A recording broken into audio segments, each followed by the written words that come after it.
और एक और बड़ी खबर, चीन के राष्ट्रपति शी जिनपिंग का बड़ा बयान सामने आया। इजराइल की सैन्य कार्रवाई से चिंतित जिनपिंग ईरान के खिलाफ कार्रवाई से चिंतित है। उन्होंने स्पष्ट कर दिया इजराइल का जो रुख है ईरान को लेकर के, ईरान पे लगातार इजराइल हमले कर रहा है, मिसाइलें दाग रहा है, उसको लेकर के अब चाइना चिंतित हो चुका है। इजराइल ने मिडिल ईस्ट में तनाव बढ़ा दिया है।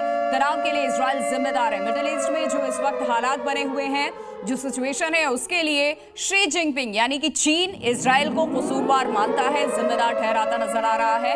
ये चाइना की तरफ से स्टेटमेंट दिया गया। एक और बड़ी खबर, वॉर अपडेट जान लीजिए आप लगातार, क्योंकि वॉर ब्रेकिंग जी न्यूज आपको बता रहा है। बड़ी खबर इसी युद्ध से जुड़ी हुई, इजराइल ईरान युद्ध से जुड़ी जानकारी, जहां ट्रंप ने नेतन्याहू से भी बातचीत की है फोन पर। ट्रंप ने एनएससी की बैठक के बाद फोन किया, ईरान पर हमले को लेकर के बातचीत हुई है। तो इजराइल जिस तरीके से ईरान पर लगातार अटैक कर रहा है और ईरान की तरफ से भी बैलिस्टिक मिसाइलें दागी जा रही हैं, उसको लेकर के आपको बता दें इजराइल ईरान युद्ध से जुड़ी यह खबर है कि यूएस यानी कि ट्रंप ने नेतन्याहू से फोन पर बात की है। ट्रंप ने एनएससी की बैठक के बाद फोन किया, ईरान पर हमले को लेकर के बातचीत हुई है। अमेरिका में लगातार बैठक भी चली, सिचुएशन रूम में कई घंटों तक, उसके बाद बातचीत हुई नेतन्याहू से।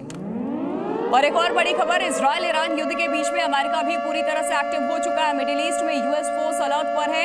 ये ट्रंप की तरफ से भी बयान दिया गया है। मिलिट्री बेस को भी हाई अलर्ट पर रख दिया गया है यूएस ने।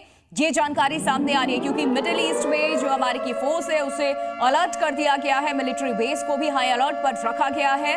तो क्या ये अब वर्ल्ड वॉर का काउंटडाउन शुरू हो चुका है, क्योंकि ईरान इजराइल युद्ध के बीच में अमेरिका पूरी तरह एक्टिव हो चुका है। अब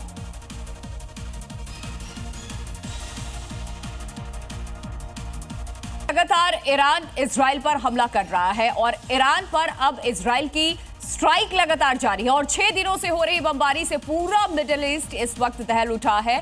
ना ईरान झुकने को तैयार है और ना ही इजराइल पीछे हटने को तैयार है। तो पिछले 5 दिनों में खामेनेई का दूसरा कमांडर भी आईएफ की एयर स्ट्राइक में मौत हो गई है। यह खबर भी सामने आई, एक रिपोर्ट आपको दिखाते हैं। इजरायली सेना ने दावा किया है कि उसने बड़ी कार्रवाई में ईरान के टॉप सैन्य अधिकारी अली शादमानी को ढेर कर दिया। अली शादमानी ईरानी सेना के इमरजेंसी कमांडर थे और हाल ही में उन्हें पूरी सेना की कमान सौंप दी गई थी। 4 दिन पहले ही अली शादमानी ने मेजर जनरल गुलाम अली राशिद की जगह ली थी, क्योंकि बीते शुक्रवार को मेजर जनरल गुलाम अली राशिद की इजरायली हमले में मौत हो गई थी। यानी 5 दिन के भीतर खमीनी के 2 टॉप कमांडरों को इजराइल ने मिट्टी में मिला दिया। लेकिन सेना प्रमुख अली शादमानी की मौत ईरान की सेना के लिए बड़ा झटका है, क्योंकि वो व्यक्तिगत रूप से खमीनी के करीबी थे और सीधे तौर पर इजराइल के खिलाफ ईरान के युद्ध योजनाओं को लीड कर रहे थे।